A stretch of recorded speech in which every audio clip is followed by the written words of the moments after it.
morning, everybody. It's 8:04 here in a very frigid and cold New York City. I'm Julie Roginski here with my friend Michelle Kinney. Hey, Michelle. Hi. Hello. I have been up since well before the crack of dawn because as you can see, I do not wake up looking this way. Went and did a show at MS Now this morning. Which is called Up Too Early, or Way Too Early, I think. It's part of the Morning Joe family. Mm-hmm. And of course, what we do on the show is make fun of Morning Joe. So I thought it was appropriate that Michelle, when I went on there this morning, I would make them. They usually put my Chiron as something else, but this time I insisted that it be co-founder of the Mayday Network. So everybody who's here today, because you saw me on that show, welcome. We do this every single morning at 8 a.m. Eastern. On Saturday mornings, we do a show called Coffee and Conversation at 10 a.m. Eastern. Mm-hmm. And we don't mince words around here. No. We don't care because we are not owned by a corporation and we don't go down to Mar-a-Lago and bend the knee. That's right. Or suck up to Donald Trump. And we never will.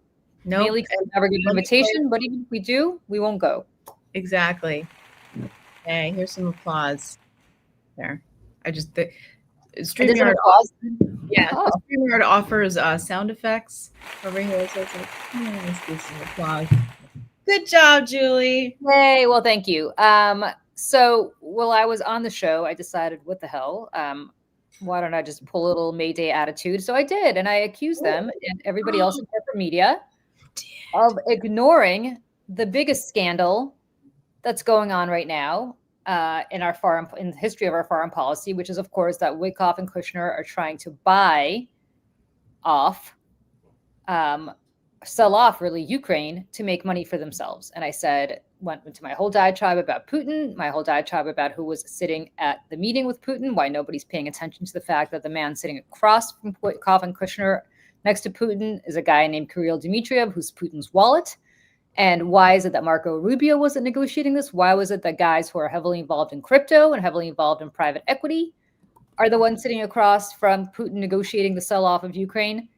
And I just went off. And the answer was, well, there's a lot going on. We're busy with a lot of other stuff. Oh, yeah, we're really busy. I said, yeah, okay, great. Fantastic. I understand that. But we are living through the biggest foreign policy scandal in our nation's history. So I was very happy to do that. Were they like pissy? No, actually, it was Ali Vitali, who's lovely. I don't know if you know who she is.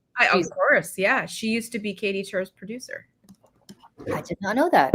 Yeah, she was during the 2016 election. Yeah.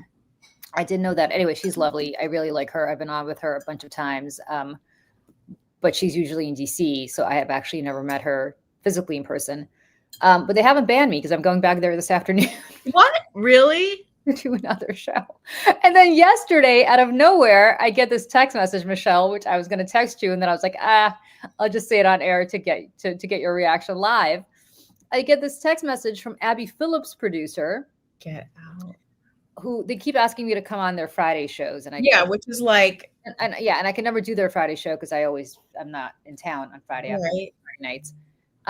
But the funny and interesting thing about this is that, so I always say no, but of course I've been banned from doing the big show because, Scott Jennings doesn't like me. They relegated you to the, So I always say no. So finally they broke. And yesterday she's like, do you think you can come on whatever in a week or two, our show? And I said, sure. And she said, that's wonderful. We really missed having you on. And I was like, oh, okay. I wonder if word got around that you've been talking about it. Maybe. But here's the thing: I hope our friend Scott is there so I can not again. Yeah, it's like, what are you supposed to do? Like, not talk about it? I mean, that's the other thing. Is like, I do think that there is this thing that's happening with cable news right now. That is, they are starting to acknowledge the other universe that exists. Yep. I'll say that I don't know if anybody here watches or listens to David Pakman. I have for a while. I enjoy him. I think he's very smart. And I think that he is like funny in his like kind of deadpan delivery. Anyways, Ari Melber had him on his show recently. Oh, they've And had then David Pakman was on Abby Phillips' show like last night or the night before. yeah, and she's had Jennifer Welsh, Yeah. sorry, on her Yep. show. Interestingly, today when I did, and by the way, this is Friday, so we're going to do an AMA, guys. So put your comments Yeah. in the chat. Mhm. But and we'll get to the news in a second. But interestingly, when I did the show today, Ali Vitali said, "I know you've been writing a lot about this Russia stuff," and I was like, "Interesting, interesting." So they're actually going to the big Substacks and looking to see who's there. Right. And They're not just burying their heads in the sand. they're trying to bring. It's interesting. They're trying to bring our viewers over Yeah. to them. Yes. Which I think is interesting and smart, very smart, Yeah. but also just underscores, you guys, how much what we're trying to do here and build here is starting to scare the bejesus out of corporate media. Because I'm telling you, all of those people who are very nicely paid and who are in national television, so it's a good gig, secretly are frustrated that they can't say what they want to say. Yeah. I know it. I've never had a conversation with them about it, but I know it. Yeah. Well, and that's the thing is like, yes, that's what we're trying to do at Mayday. We want to create a place where we can tell the truth, and we can platform people who we disagree with, but not in a way that abandons facts. But really, I mean, at the end of the day, the reason that I came up with the name Mayday was because Mayday is a distress call.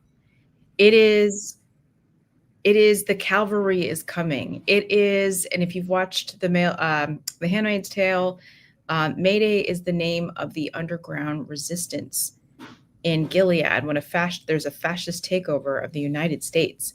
For all of those reasons, a year ago, right after the election in 2024, Mayday was the word that came to mind. And I was like, that's got to be the name for what this is going to be, whatever this is going to be. And listen, like, there's a lot of people trying to do this right now. And I think that that's a good thing. I think the more voices in the room, I think the better. Because we cannot count on legacy media. Let's say it's great. It's great that they ask our friend Julie here to come on and sing the gospel to their viewers. But, like you said, Julie, I think it's really telling that they're starting to reach over into the digital world. Yep. And be like, okay, I guess we have to acknowledge that you guys exist and that you get more viewers than we do. I think it's also really telling that people like me who came out of the cable news world don't want to be there anymore. Like, I could try to get a contributor gig at CNN or MSNBC. I just don't want one. Right. I want to do this and I want to build this because I want to tell the truth and I want to sit here with my cup of tea and I want to talk about how much certain people on cable news suck. Like Scott Jennings sucks. If I worked for CNN, I wouldn't be able to say that my colleagues. No, you wouldn't be able to probably say that anywhere. I mean, remember the one time George Conway went on Casey Hunt's show? Yeah. It was like a panel, right? There's all the faces on the screen, and he said that he couldn't believe that this network employs someone that comes on and lies. And Casey Hunt stopped him and corrected him. And that's her colleague. You can't say that about our colleague. Yeah. Scott. Well, why not? Casey Hunt knows it. She's not stupid. Yeah, she knows. She knows full well that Scott Jennings is a liar. Yeah, I think remember when she was a congressional reporter and I don't think anyone got in more miles per day than that young woman running around the Capitol, getting interviews from people. She was pounding the marble. I guess you could say the marble. She's was a serious reporter. Is a serious reporter. I know she's very good. Yeah, she's very, very good. And so I can't imagine someone like her having to look at or deal with or talk to somebody like Scott Jennings, who is just full of shit. Just totally full of shit. You know what I mean? So, speaking of, here's some breaking news, Oh boy. which a little wonky, but is relevant to what we're talking about. There is an Okay. announcement this morning that Warner Brothers Discovery is splitting. Warner Brothers Discovery, of course, is the owner of Didn't they CNN. just merge? Well, here's what's interesting. As you remember, the Ellisons wanted to buy all of Warner Brothers Discovery. Paramount wanted to buy all of Warner Brothers Discovery, which would have meant that Paramount and Skydance would own CBS and would also own Comedy Central, which they do. But if Right. they were to go forward, they would also own CNN and HBO, Okay. among many other things, the Warner Brothers Studios and the streaming services and all of that. Mm-hmm. Well, they failed. Netflix, which is I love because Netflix is upending things. Oh, they were like the OG upenders, They, you they know? were OG upenders, right? Like they upended how movies are made. They upended how Yeah, streaming service television. works. Everything. They are now buying part of Warner Brothers Discovery. Warner Brothers Discovery is splitting with its studio and streaming services, HBO and Warner Brother Films, going to Netflix in a major, major deal. While Whoa, really? yes, while CNN and other cable channels will form a new separate public company called Discovery Global, which is expected to launch in mid 2026. This was part of a bidding war for Warner Brothers Discovery, with Netflix winning the studio streaming part, but CNN, part of the remaining cable assets, isn't sold yet and faces its own future as a standalone entity or potentially part of another sale. Now, I guess what could happen is that the Ellisons could buy CNN, I which is fascinating. That because linear television is dead. That's why Netflix didn't Right, want to buy right. CNN. That's why I mean, that's kind of funny. Comcast spun off Yeah, MSNBC into yeah. a separate company called Resant, and that's why it's no longer MSNBC because they're no longer affiliated with NBC. Now it's MS now. And why they moved out of 30 Rock, Why right? they moved out of 30 Rock into the old New York Times building in Times Square, which I must say is not as nice. But that's temporary. Anyway, the point is CNN's future is very much up in the air. I wish Ted Turner would just come back and buy it. But it's very interesting what is happening now because Reid Hoffman of Netflix now owns HBO. Mm-hmm. Somebody here is said, where is this? Meltzer 110. Let's see if now Bill Maher will return to criticizing the orange buffoon. Yeah, let's see. Let's see. Let's Because see. you know what? Sorry, Michelle, because they were all prepping. They were all prepping for the Ellisons to own them. They were all sucking up to Barry Weiss. Did this just happen? This just happened this morning. Yep. Wow. Yeah. Yep. Okay. Bill Maher has always had a giant stick up his ass. But there was always a few glimmers and moments, where I'd be like, oh, you know what? Like his New Rules segment on his show, I've always kind of enjoyed for the most part, except when he's complaining about racism or Me Too. And usually the things that he complains the most about, like he's got to, bug up his ass about it. I'm like, someone has accused you of being racist, haven't they? Some woman has accused you of Me Too stuff, haven't they? He really, and then when it comes to the vaccine stuff too, he's like very like vaccine and mask skeptical. And then that's kind of where I really saw him going to the dark place. That's why I don't think that he's going to change. He might make fun of Trump a little bit more, but I think that his tiptoeing, or maybe not even so tiptoeing, but kind of sauntering into the manosphere universe, like in terms of just, podcasting and all of that. I don't know that he'll turn away because he is kind of a cranky old man who loves his weed and his cigars, and he likes saying things that he doesn't want to be filtered. And I think that those are the things that he doesn't want to be filtered about. So I was on a call yesterday with a woman who is deeply plugged in to kind of the highest echelons of Wall Street executives. Okay. And she said to me that a very prominent Wall Street executive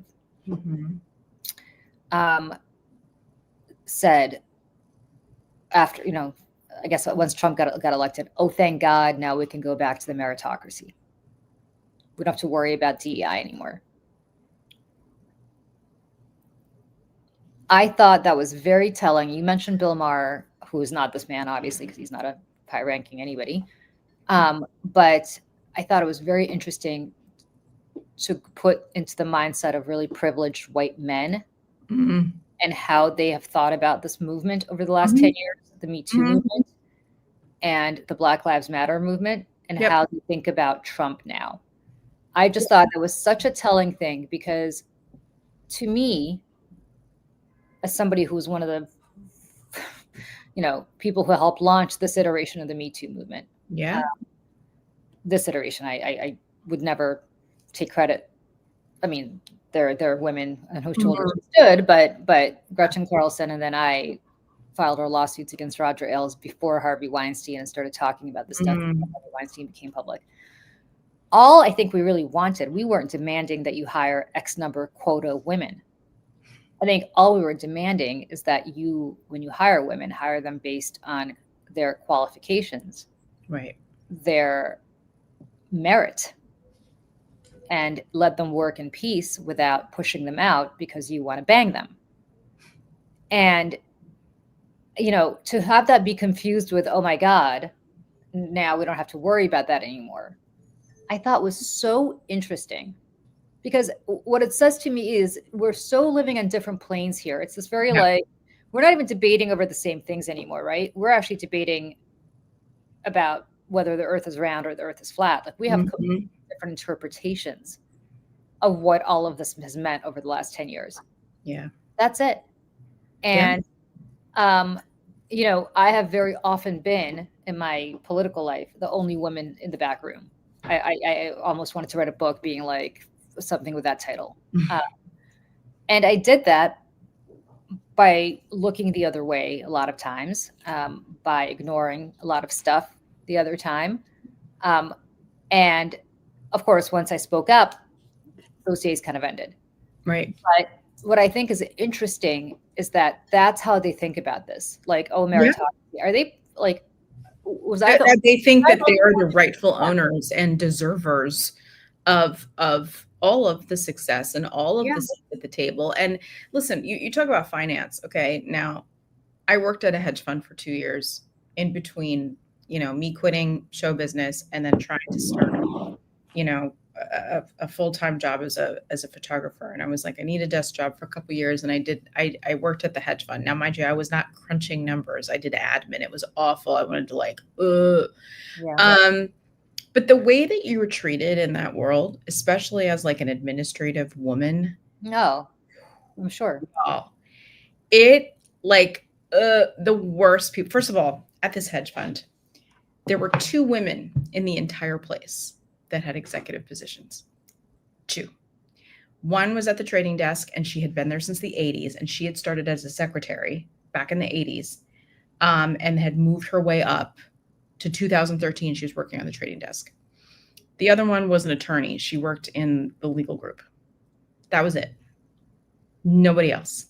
Every other woman was like an executive assistant or there's maybe one other woman that worked in marketing who was like kind of, but like for the most part, everyone else was admin or answering a phone or, writing, letters or something. And that was always so telling to me. And I remember hearing stories like the lore of because this is one of those hedge funds that had been around for a long time. And I remember somebody telling me, oh yeah, this guy got caught sleeping with somebody who worked here and like after hours and like they were doing something in one of the back rooms. The woman got fired, the man didn't. And I'm like, that shit still happens? Like, are you real? But like these are the things like you just not much has really changed, especially with the mindset with these guys. And the thing about DEI is that it created a different path. Like the mindset still existed or it still exists, but there was a roadmap to get out of it. And it now is like they've put a road closed sign on it and we have to go back the other way.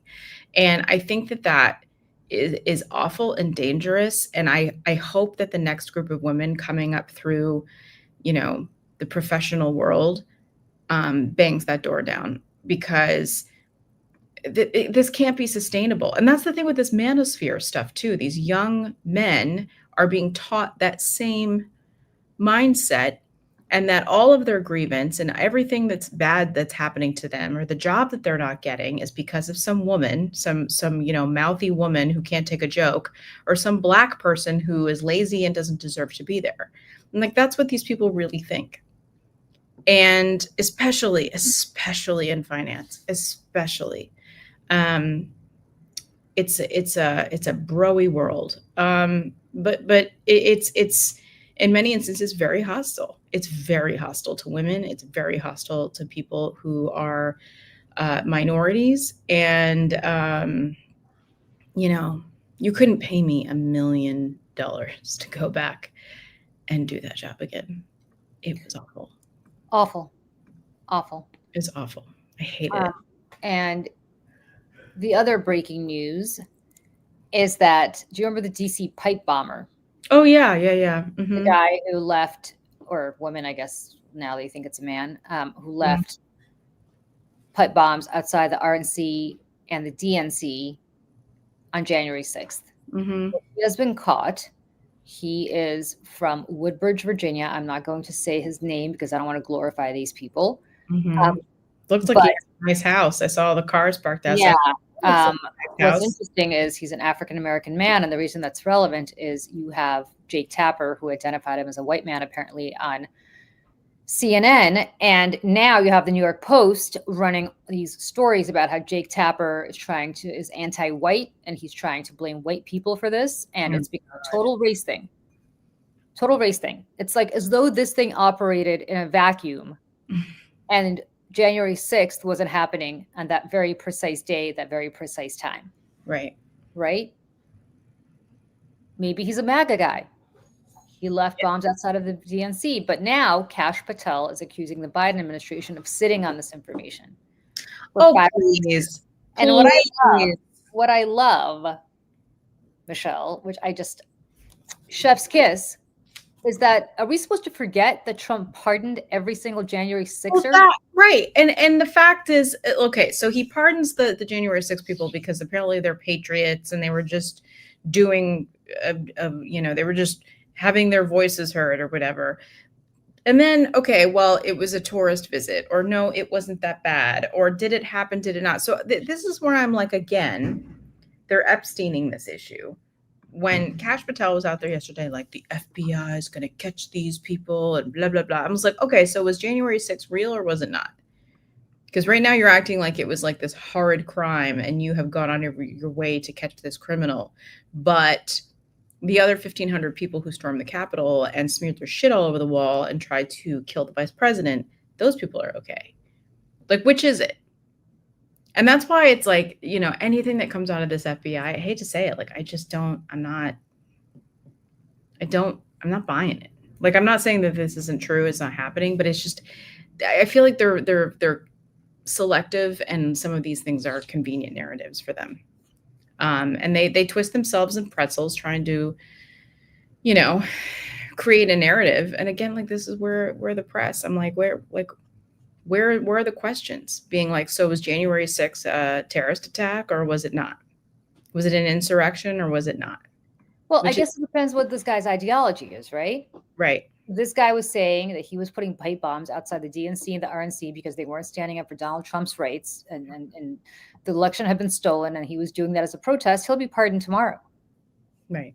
He'll be pardoned tomorrow. Mm-hmm. Mm-hmm. I mean, that's the question nobody in the media is asking Kash Patel. What makes this man different from the January 6th insurrectionists who stormed the Capitol? Mm-hmm. This is where I'm wondering if they know something about him that's different, and that's why they've come forward with this information. That's the only thing that I can. Well, and also, like, here's the other thing is, if you pay attention to MAGA world and the QAnon conspiracy theory world, the pipe bomb story has become huge in the back channels of right-wing crazy town internet. I know this because I know someone close to me who has a coworker who's a very smart person, by the way, like went to Ivy League school, smart guy, but is big MAGA and believes all this shit. And said to this person that I know, oh my gosh, the next thing that's happening, like the pipe bomb, there was somebody who put it under a bench, and there was like this whole conspiracy theory that was like brand new at the forefront in the last few months. And so now that this investigation has brought someone forward with Kash Patel at the helm of the FBI, that's what has like my, I'm like, it's just it's convenient. That's all I'm going to say. And I just feel like that there's something here that is not going to fit nicely into like, this person was MAGA or something. And I feel like there's going to be something else that they're going to be able to be like, see, we told you. Because why else would Pam Bondi and Bing Bong and Kash Patel be out there so confidently talking about this? Like there's just something about this that is just, it doesn't feel right. It doesn't feel right. I agree. And I think part of it is to deflect attention away from all of Cash's problems and Pam Bondi's problems with Epstein. Yep. And it's interesting because there's a theory, the Mangione trial is happening right now in New York City. Yeah. The guy who killed the healthcare executive. And there was a theory that they were going to release the Epstein files because people are going to be so focused on the Mangione trial that nobody would focus on Epstein. Well, it's interesting. Has anybody even talked about the Mangione trial? Like, it's kind of been relegated, strangely, which I think is, yeah. Yeah, I've seen just some photos. I've seen some photos out of the court case, just because I hate to say it, but my universe crosses over with a lot of like gay Twitter and like gay Instagram and stuff, and they all everyone loves Luigi Mangione. So I see a lot of that on my feed. So I did know that it was happening, but if you're not paying attention to gay Twitter or gay Instagram or local TV news, it's just not a big deal. Interestingly enough, right, like a young privileged man went into Midtown Manhattan with a gun and executed an insurance company executive outside on 6th Avenue and 53rd Street, and then got on his bike and rode away. And had he not taken his mask down days later to eat at McDonald's, he'd probably still be running around somewhere. Like, it's wild, the whole thing. And it just seems as though there's just total weird disconnect with that too. Because I feel like the insurance company world took away from that. We need to double down on security for everybody, which sure, okay. But they didn't take from that, wow, why are people so angry at us? Let's maybe do something and change something about what we're doing so that it's fairer to people, or that's not what they took from this at all. And so, it is a little scary, this vigilante justice. Yeah. That's scary. But at the same time, it's like, that anger, because we're hearing it from people every day. There's like a right now. I mean, anger in this country. Listen, I called yesterday to make an appointment at the pediatrician for my son, just for a checkup.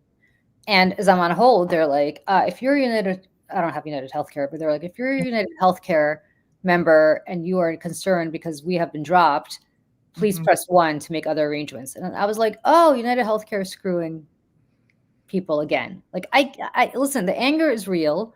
They're about to they're getting rid of Obamacare subsidies. They're trying to negotiate that out now. It's not going to happen. Or if it happens, it'll be a 1-year extension with an income cap, which is crazy. I mean, an income cap is nuts. If you're on the exchanges, believe me, you're not making $1 billion. And it's just no wonder. And then Cynthia, you said, guess who is the lawyer for Luigi? It's Mark and Karen Agnifilo, who actually my husband knows well. But oh wow, It's fine. I mean, Mark Agnifilo is a great lawyer. He represented Diddy, represented Sean Combs, he represented Martin Shkreli, whatever his name is, the Oh, farm. that guy. Yeah. Yep. Was the founder of the sex cult Keith Rainier, and what's it called? And Exum. Remember when they branded that sex cult? No. He's a great defense lawyer. Okay. So I don't know, Cynthia would love to hear why you think that's relevant, because I don't understand why it would be. He is a great defense lawyer. And I don't know what just happened. I'm gonna come in and go out because all I can see is that. Hold on. Oh, interesting. You look fine to me, but I don't know. But no, I don't know if you guys had heard about this. I just want to talk about the pipe bomb thing again, because this coworker of this person I know, they were so confident about this being an inside job and something about a park bench, and like I'm looking this up right now. And of course, here I'm seeing this DC bomb suspect has Antifa links. Like, oh my God, like for real, I can't. Hi, I'm gonna switch this. That's gonna freak. Yeah. But no, I was just talking really quick about the pipe bomber again, and it was something, this conspiracy theory that this guy had that was like so confident about it being like something about a park bench, and it was like an inside job, and like the FBI did it, and like I don't know. It's just, these people are crazy. I'm so exhausted by, like, we have access to too much information that we have just become dumb, and no one believes anything because there has to be some other, wild reason why things happen. Sometimes the simplest explanation to these people cannot possibly be true.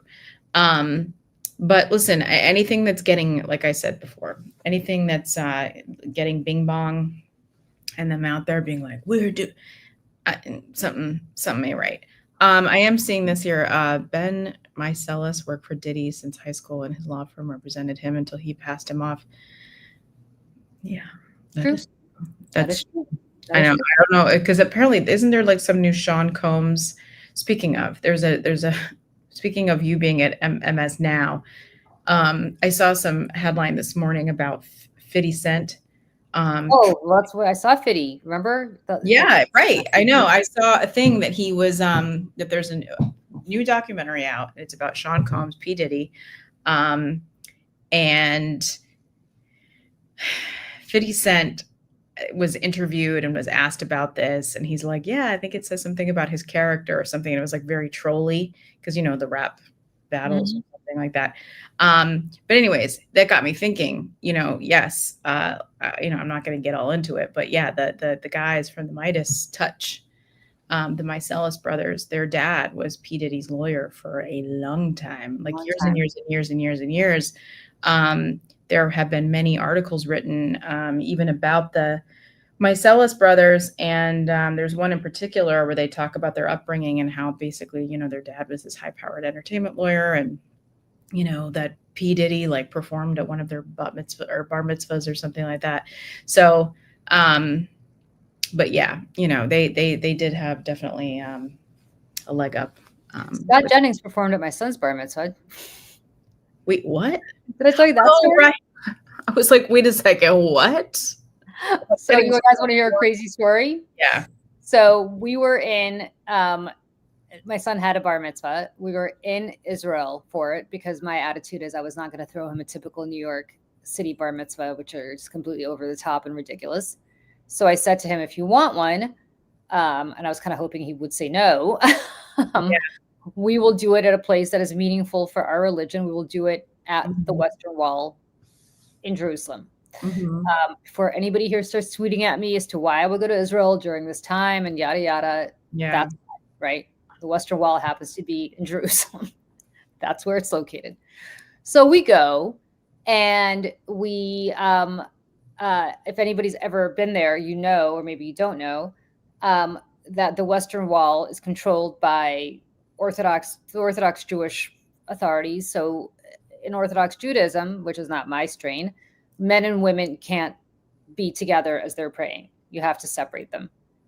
Mary Pike. I sort of said it as a joke, but there is a Scott Jennings thing here. So we go to the Western Wall, and my son and my husband split off and go to the men's section. And I split off to go to the women's section. And the bar mitzvah actually didn't take place at the Western Wall. There's a little place at the Southern Wall, which connects to the Western Wall, where men and women could be together. And that's where we did it, because there's no way in hell I was going to not be there to watch my son get bar mitzvah. Right. So we go, but before that, we go to the Western Wall because you have to sort of put, it's meaningful if you're of my religious persuasion. And so I leave the women's section after I do my thing there, and I'm waiting for my husband and my son to come out, and I'm waiting and I'm waiting and I'm waiting and I'm waiting. And I'm like, where the hell are they? We got to get to this bar mitzvah. And then my husband finally comes out, and I was like, where are you? Like, everybody's waiting for you. Like, the rabbi's waiting for you and the family's waiting for you. What is going on? And my husband goes, oh, guess who I just ran into here at the Western Wall. And I said, I cannot imagine who you ran into, but whoever it is, I don't have time for this. And he goes, oh, I just had a really nice long chat with Scott. Or I thought it was a long chat. He goes, I just had a chat with Scott Jennings. He's here too. Cannot. I'm like, is he on purpose? I can't ditch this guy. What is the problem? Yeah, because we were on the group chat with all Tara and JoJo and everything. Yeah. And you just you're never going to believe this. And it was just a picture of Scott Jennings at the Western Wall talking to your husband. And I was like, what? I'm like, why? Of all the places and all the gin joints. Of all the gin joints in all the world, of all the bar mitzvahs in all the world, why Right. did you walk into mine. Walk into my son. Oh, I mean, it is like, and it's never good stories about running into like good people, right? It's like Tony Danza, Scott Jennings. It's not anything good. For everybody here who's like, Julie's got good stories, they're good stories because they're all ridiculous stories. They're like crazy stories about crazy shit that happens. Right. Not like you ran into. I'm like Zila. I'm like Forrest Gump, where like I end up in like the midst of all these like weirdo like Forrest Gump. I'm like Forrest Gump, except Forrest Gump actually was like in the middle of like world events, and I'm in the middle. Like I'm like Timu Forrest Gump. I'm like Timu Forrest, my friends. That is who I am. Oh my gosh, Julie, that's so funny. It's so funny of like all the play. It's. I mean, yeah. And then the missiles, and then also the Iran, the missiles. and then also the Iran war happened. Yeah. But I mean, yeah. It's another war that Donald Trump ended. War that Donald Trump ended, right? Mm-hmm. Donald Trump, who now renamed the Institute for Peace, which is a very obscure institute created during the Reagan era. Yeah. Now he's renamed it the Donald Trump Institute for Peace. And Donald Trump was there yesterday to announce the end to another war that he ended, which is still raging. I mean, it's nice that they came here and said that it's over, but it hasn't happened. Which war is it? Angola and some war in Africa. Yeah. Julie, for a group of people who, ding on liberals and like how somehow we're the participation, they are the participation trophy party under Donald Trump, especially. They love to give themselves awards and jobs and jackets and all kinds of things that they don't deserve. They just want to be recognized for being there. And this is yet again another example of participation trophying through governing the most powerful country in the world. I mean, I'm going to read from the New York Times. The headline is, this is what he was announcing yesterday. Trump says he ended. Now, the New York Times actually put the word ended in quotations, which for the New York Times is going pretty far. All right. Trump says he ended the war between Rwanda and Congo, but fighting persists. I don't need to read the whole story, other than to say that apparently the war is raging. much like he ended the war between Israel and Hamas, but you should tell people in Gaza about that and elsewhere. Much like he ended the war between India and Pakistan, which you saw yesterday, maybe you didn't see, so offended Narendra Modi, the Prime Minister of India, that Trump took credit for that, that he welcomed with hugs, literal hugs and hand holding Vladimir Putin to India yesterday on a state visit. All of these That years. was a middle finger to Donald Trump because he did not want to be rolled by Trump taking credit for his shit. Yep. Because Donald Trump's ego is now allowing that to happen. President after president, and all this time and all this money and the years spent trying to, you know, create any amount of like good faith and diplomacy with India has completely gone out the window during this administration. Completely. Like Donald Trump is destroyed. I mean, like everything else, destroyed. And like this was a very, very important alliance that we were trying to hold on to in you know, terms of like tipping between the West and China and Russia and everything. It's just, you know, speaking of Russia, also, this is kind of a bit of a turn here, but did you hear about the tennis player? No. Russian tennis player.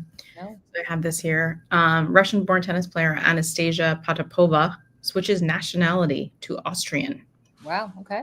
Russian-born Anastasia Potapova has switched allegiance to Austria, clearing a path for the 51st ranked player to compete in the Billie Jean King Cup. Potapova will become Austria's highest ranked women's player, ahead of Julia Graber, which is 94, with the nationality switch. Welcome to the team, Austrian Tennis Federation said in a statement. She's 24 years old.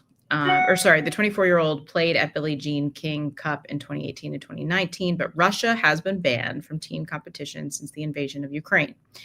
Quote, Austria is a place I love, is incredibly welcoming, and a place where I feel totally at home, she said on Instagram. I love being in, how do you say that? It's Vienna. That's the Vienna. Okay. And look forward to making my second home there. As part of this, I am proud to announce that starting from 2026, I will be representing my new homeland, Austria, in my professional tennis career from this point onwards.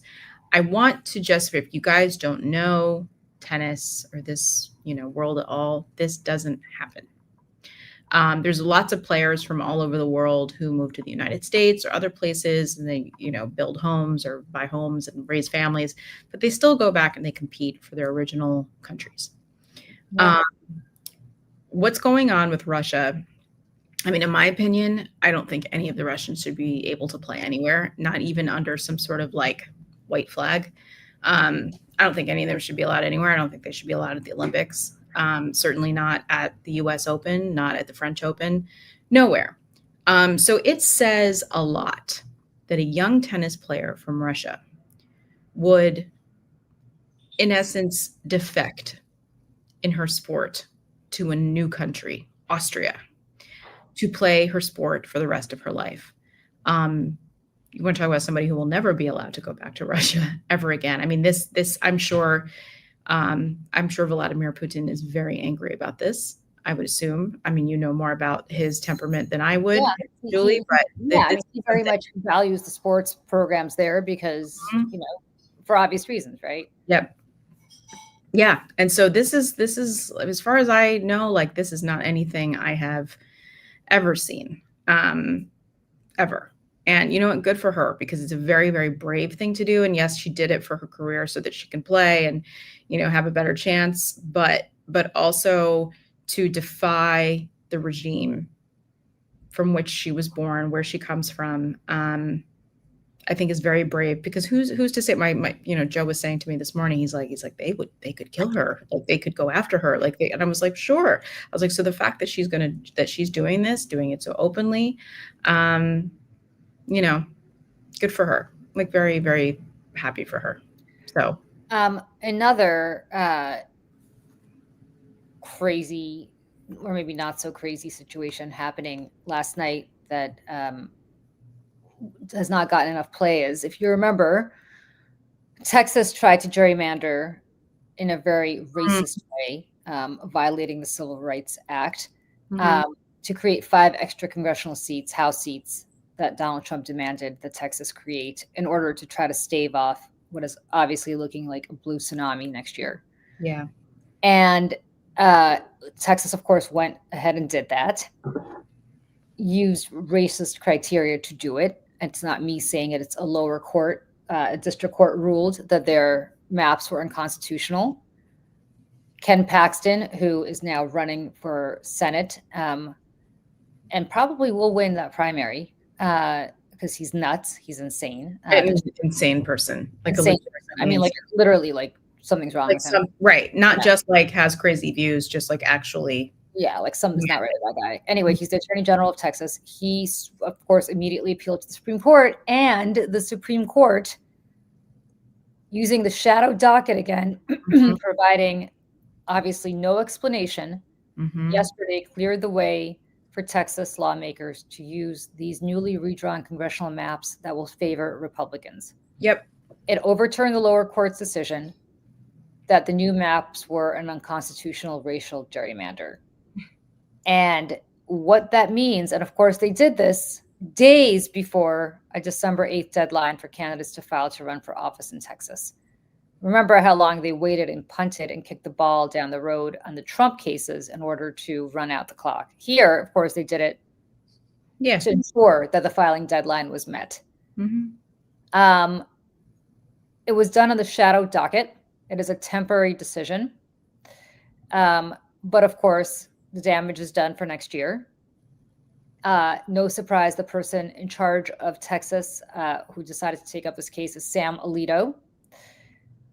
And what this does a couple of things to me, Michelle, is one is they are going to gut the civil rights, like the civil rights 1,000% will be gutted. It will not exist much longer, because effectively they're doing everything they can with their shadow docket to gut it anyway. They'll just they'll say it's unconstitutional, and that'll be that. Something that has been in existence for 60 years and has helped countless people get justice. Second, what this means is that this court is terrified, or I should say Justice Roberts, Chief Justice Roberts, is terrified of a confrontation with Trump, because he's terrified of Trump ignoring his court orders and effectively exposing how neutered he is. So he's just giving Trump what he wants in order to stave off that day. Which again, when will these people learn? You can give him all you think that you need to give him. It will not matter. He will not be enough. He'll do it anyway. And the third thing is that we have an extremist majority on this court who are not justices, but are in fact political operatives, and have been political operatives for a long time. And now they have somebody to operate with. That person is Donald. It's an activist court. These are activist justices. And for a man who famously promised to call balls and strikes, that is not what this justice is doing. Chief Justice Roberts is doing. It is not. I mean, this Roberts court is the biggest disgrace since the Taney court, which, upheld the Dred Scott decision. Do you ever just look around, Julie? And here's the thing: is we read stuff because it is what you do, and I do, and what we all do for a living here, and we wade in it, and we live, and we eat, and we breathe all this information. But there are some days, just like as a human being, I step back and I look around, and I'm like, we're about to celebrate the 250th birthday of this country. And we have this court, we have Mike Johnson and John Thune running the Senate and the House, who have essentially bent over for Donald Trump. We have Donald Trump, who is incoherent, has no idea what day it is, and has a bunch of psychotic sycophants sitting around him, handing him things to sign, and he has no idea what's going on, while they all plan with Dana White to put a UFC fight on the lawn of the White House on the 4th of July. Give it bread and circus. It's the old, nothing changes. It's the Roman thing. Let's give the people bread and circus and hope that they don't notice what else we're doing. They're not giving the people bread because bread's really expensive right now. So they're just upping the circus part of this. Michelle, I keep thinking about the story, and it's, I don't mean to sound hokey, but you brought up the 250th anniversary of this country. Mm-hmm. George Washington, the very first president. And I know we have, because hagiography of our founding fathers, and George Washington was certainly problematic. Yeah. Very problematic, would not let. And this is yet another reason why people need to watch Ken Burns. Yes, we just started, my husband and I just started watching that, actually. Because he explores this about how he was a great man, but a deeply, deeply flawed man. And you can acknowledge both of those things about him. But here's a story about George Washington that is not deeply flawed. After 8 years of, and I don't know, I haven't watched the entire Burns documentary, so I don't know if this anecdote is in there, but this is a historic fact. After 8 years of war, more actually, after the British were finally expelled, George Washington met with his closest aides at Francis Tavern here in New York City. If anybody has ever gone to New York, go downtown. You can still go to Francis Tavern. I believe it's the oldest. It is. Bar, either in New York or in the country. It looks cool. It's a really cool my DAR meetings used to be there. Oh, sorry, I forgot about you. I forgot about you and your DAR. I know. So anyway, so he goes down to Francis Tavern, and he effectively meets with his commanders, and he bids them farewell. And there's tears on their side, and they're hugging it out. And he then rides to Annapolis, Maryland, and resigns his commission. And he then goes down to Virginia, not too far from Annapolis, to Mount Vernon, and decides that he's going to go back to planting crops and abusing slaves or whatever he was doing in his private life. Right. But the point is that on the other side of the Atlantic, George III, King George III, who was semi-mad, I don't know, in one of his more lucid terms, or actually not semi-mad, was quite mad, but in one of his lucid moments, said, what is going to happen to George Washington? Like, this man just accomplished something that even none of us believed. Yeah. He could have been King George I. Yeah. He could have been King George I of the United States. And they said, that's it. He's going to serve to, he's going to go. And George III, the king, said, if he does something, I'm paraphrasing, but I think very closely, if he does that, he will be the greatest man in history. To have that kind of power and to give it up. Right. And before the power, right, that he had, he was a man of privilege and influence and power in the colony. One of the richest men in the country. He was one of the richest people. And he joins up in this movement for independence in what anybody with half a brain would have said, you people are going to lose. What are you doing? You're going up against the English, which is the most powerful military in the world. Like, what are you doing? And against all odds, we won. And like you said, and after all that, and he led the country into its birth, and then he walked away. Yeah. And it's like, and that's where Ken Burns in this documentary, I think, does a really good job of pointing these things out, being like, look how extraordinary this is, what this man did, what he sacrificed. Right. And then he serves 2 terms, and he could have continued to serve. There was no constitutional prohibition, but he said 2 terms is enough. I'm out. And then John Adams comes in, and he loses after the first term, which, by the way, I think is great because it showed that we could have a peaceful transition of power after somebody loses. I love in Hamilton, by the way, where King George, he's like John Adams. John Adams is president. Yeah. So the point is, right. So I say all of this not to create some hagiography around George Washington. I say that to apply to what's happening right now, which is It is just startling to me Mm-hmm. that we have a president. Mm. The There's opposite. only been 46 of them, right? Yeah. And because he was You're right. 45 and he was 47. Yeah. Um, and he is not many. I mean, very few men have been in charge of the greatest country on earth. Yeah. And yet, here you have a man who is not only grabbing every single power that he has and can and abusing it, including the pardon power and everything else that he possibly can, he is abusing. Yeah. Go after his enemies. I mean, listen, Letitia James, I don't know if people know this, yesterday, a grand jury declined to indict Letitia James again. Mm-hmm. And Abby Lowell, who's her lawyer, was on somebody's show, I forgot where, and effectively said, I think it was Caitlin Collins, Mm-hmm. and she asked him, what do you make of this, that she wouldn't get indicted? And he's been a lawyer for a very long time. And he said, in my entire career, I've never seen anything like this. I mean, you can indict a ham sandwich. That's how lame this abuse of the power is that Trump is trying to foist on everybody, that the Justice Department is doing his bidding, despite the fact that nobody in the Justice Department would indict Letitia James. They had to bring somebody in from the outside to do it. I bring all of this up to make a very long story short, because we got to go soon.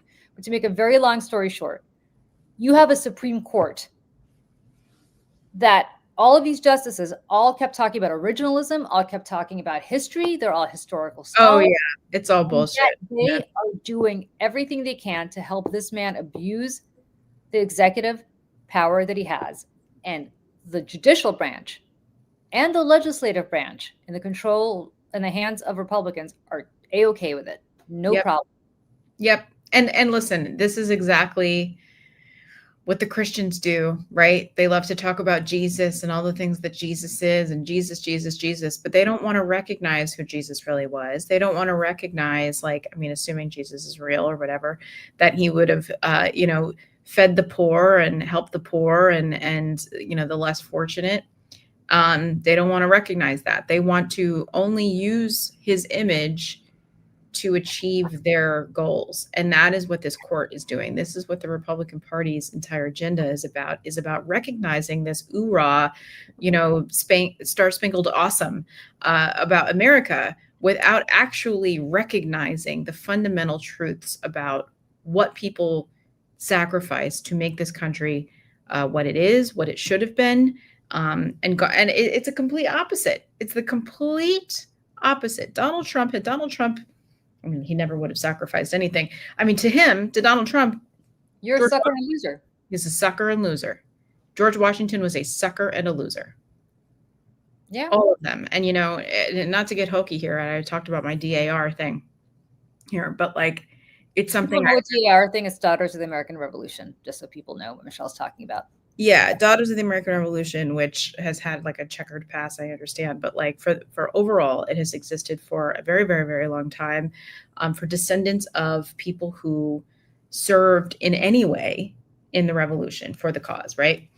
And in my research, found that I have ancestors on both sides of my families, my mom's and my dad's, who were part of the Continental Army and militia of like several different states in the Northeast, and I remember I won a DI.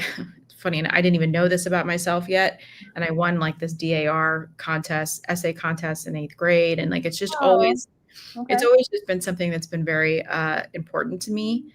And it's something I'm very proud of, not because I achieved anything, but because I just feel like there's a small part of me that has been part of this experiment. And it's yet another reason why all of us as Americans, but that part of me especially, feels so deeply offended by what is happening right now and enrages me. And for these people to then look around at the immigrants and people crossing oceans to come here for a better life and say that we are more American or they are less, like the whole thing. I was like, this is the fundamental idea that this country was founded on, that you can come here to seek refuge and religious freedom.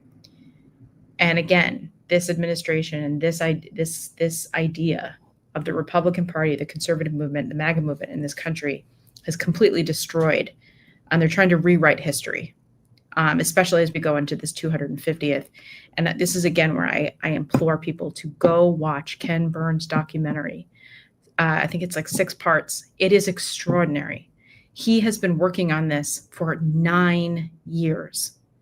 It is an opus of storytelling to this part of our nation's history.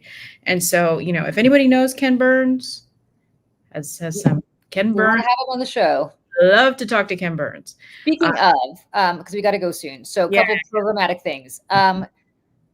We are having our Jeff Jarvis show. I think we're tentatively calling it the Mayday Media Hour. Yeah. We're not sure, but it is about the media. Gotta workshop that. Yeah. Got to workshop the title. If anybody has any ideas for what we should call it, let us know. Drop it in the chat. But effectively, we're going to do this every Friday at 11. I love the show. It is truly one of the highlights of my week because he's so smart and he knows. I know. I always feel so honest. He's so honest. I love it. He doesn't pull his punches. He doesn't care if he ever appears on CNN or MSNBC or has a he's just somebody who's been working in media his whole life and calls it like he sees it. And love him.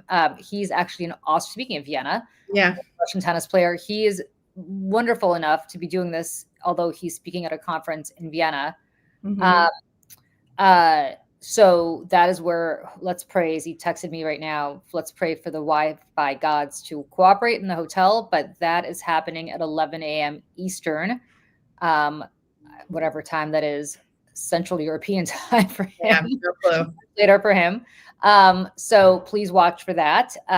Then I will be back at MS now at about 1:15, 1:30 to talk about healthcare. Chris Jansing's hour. Chris Jansing's hour. Love Chris Jansing. She's the bomb. She's really great. So that if you want good restaurant and bar recommendations in New York City, Chris Jansing is your woman. She knows that stuff. Oh, really? That's good to know. She's good to know. So that's happening at 1 something. And then tomorrow, Michelle and I are back at 11 a.m. Eastern for 10 a.m. Eastern. I'm so sorry, for coffee and conversation, which really is the highlight of our week. Yeah. And also, we are kicking off the Mayday podcast next week. Mm-hmm. And I believe our first guest, he's coming on. I just don't know if he's going to be our first guest, which is, should we tell people who our first guest is? I guess we can. Yeah. Right? I mean, first 2, I'm still trying to book, but the one that's definitely confirmed is, if you guys know what happened, of course, everybody here knows what happened because you watched the show. The double tap strike with Pete Hegseth. People got briefed on it.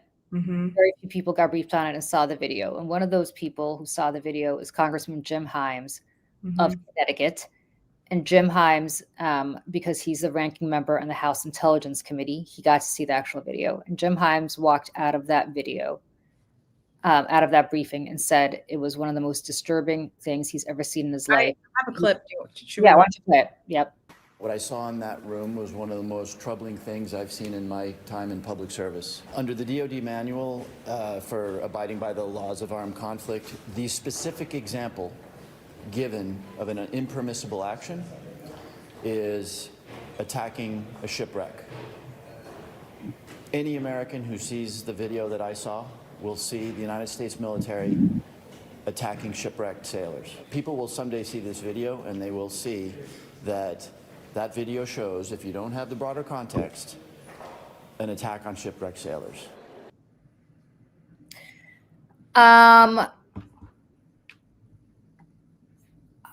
have many questions about what he saw. Mm-hmm. So we decided to call up Jim Himes and ask him whether he'd come on the podcast and answer those questions for us.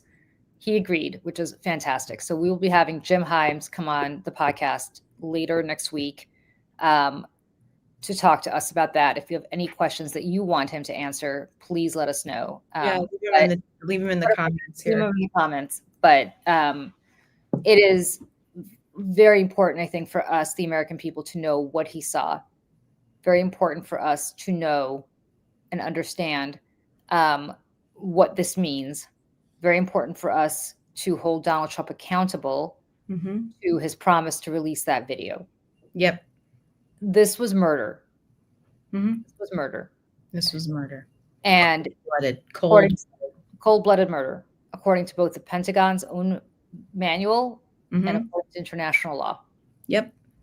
And Pete Hegseth, I know I'm going to sound a little bit like Andy Napolitano here, Judge Napolitano, who said this on Newsmax.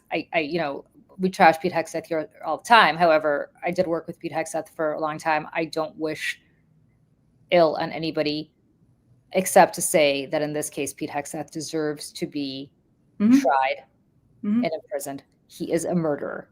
Yep. He is a murderer. And I want to talk to Jim Himes about what he saw. I have many questions, as does Michelle.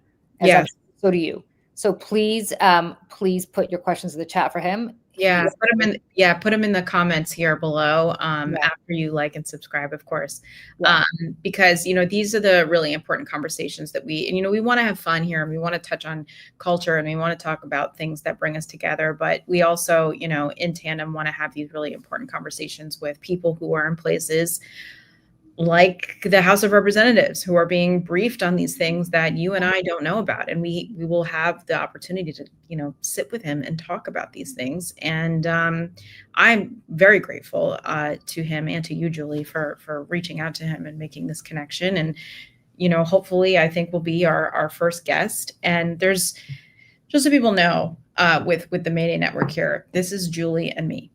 And this is what we're building, the two of us. And we're going to be doing like a more official launch early next year. But right now we're just trying to build it out to figure out stuff, to see what works. Yeah, we want to see what works, what doesn't. But I can also tell people that Lieutenant Colonel Urso is going to be an official military analyst and contributor here at the Mayday Network as well. So she's going to be part of the family. We're very, very family. She's already part of the family for you, Michelle, but for all of us. Yeah. So very, very exciting. And, and Jeff Jarvis is going to be a part of this network as well. And so we're building out that. Latman, all of these people are. Yes. Olga Latman, Pax Americana. So we're building this thing out, and the programming as well. And so, we're all just so grateful that you're here with us, helping us figure this thing out as we go along. And if you aren't already, please subscribe to the Mayday Network YouTube, because it really does help us get the word out, and it helps the algorithm. And especially when you like or share our content and follow us on social. Admittedly, I have not been posting on social as much as I should be, but please stay tuned anyways, because hopefully at some point we will have a little intern. I have to help Michelle out here, because I don't know what I'm doing, but she's going to show me, and I'm going to help. I'm going to show you the way. Yeah. And then also we are scheduling Congresswoman Bonnie Watson Coleman. For people who don't know her, she is incredible. She is a progressive Congresswoman from the 12th Congressional District of New Jersey. She's actually retiring at the end of this term, so she has no fucks left to give. And she's going to come on and talk to us about what the hell is really going on down there. And the reason I love her is she's just a truth teller. She's one of those people who just tells it like it is, doesn't care about who she offends, doesn't care about niceties. Yeah. She's actually a very nice woman, so I'm not suggesting that she's a nice woman, but she's in it for all the right reasons. Yeah, she's a straight shooter, for sure. She's a straight shooter. Sorry, Dad. Yes. I know my dad's not watching this morning because he's got something else going on, so I can say that. Yeah. So in any case, everybody have a wonderful day. We'll see. Hopefully, we'll just see you in a few hours. Right back here for the Jeff Jarvis show. And just really quick, I saw a couple of people saying I'm waiting to hit the subscribe button until I, you launch or something, just so people know, like, we're not monetized right now. We're not doing any sort of subscriber model or exclusive content yet. So just to hit that subscribe button is completely free. Doesn't cost you anything except 2 seconds of your life to hit the click and hit subscribe. So please be a part of this, and you'll be the first to know, and you'll get like notifications when we're going to go live and things like that. So anyways, just wanted to clear that up so people know. That's all. Okay. All right, everybody. Good to see you all. We will see you right back here Monday morning for another Mayday morning show. And before that, we'll see you a lot because the news never stops, and neither do we. Oh, I'm sorry. One more thing. We are going to do the Americans rewatch. Oh, yeah. Mm-hmm. Yeah, we shall talk about that. Oh, I mean, so there's going to be a handful of us. It's going to be Julie and me and some others. I don't want to announce officially who any of these people are. They're friends of the show. And what we're going to do is we're going to watch week by week. We're going to go through and watch The Americans. If you don't know, is a show starring Kerry Russell and Matthew Rhys about the Illegals program, which was the Russian spy program that existed and still exists in the United States during the 80s. And it begins in January of 1981, which happens to be the same time that little Julie Roginski came to the United States as a Soviet refugee. So we'll be able to talk about what's going on in the show, not just as characters, and we're obviously all very entertained, and we can talk about the writing and the performances and the music, but also the historical and political context for which how the show is happening, because Julie happens to know a lot about this. Yes. So we'll be able to talk about it from that perspective. And I didn't know this. Also, I was watching an interview with Matthew Rhys, who I'm a huge fan of.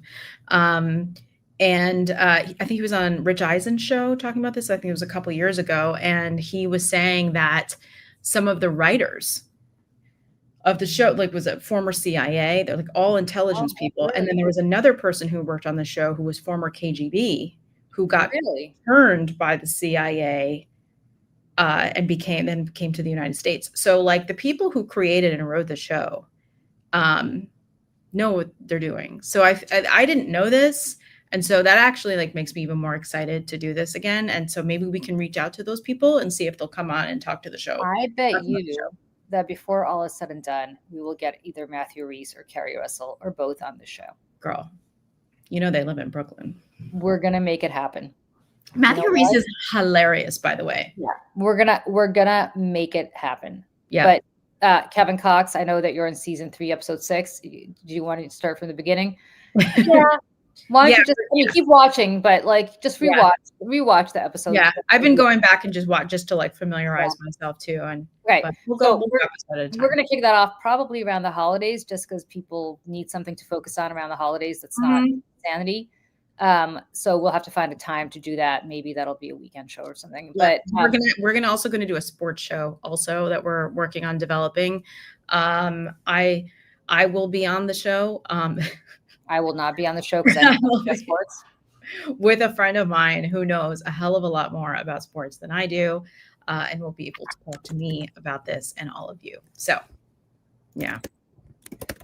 Very exciting. So we got a lot of good stuff going on. All right, everybody. On that note, for the 10th time, for real this time, goodbye. Yeah, that was like an Italian goodbye here. We're like, we got our hand on the doorknob going, well, and just, Anyways, guys, we'll see you in a bit. Bye everyone.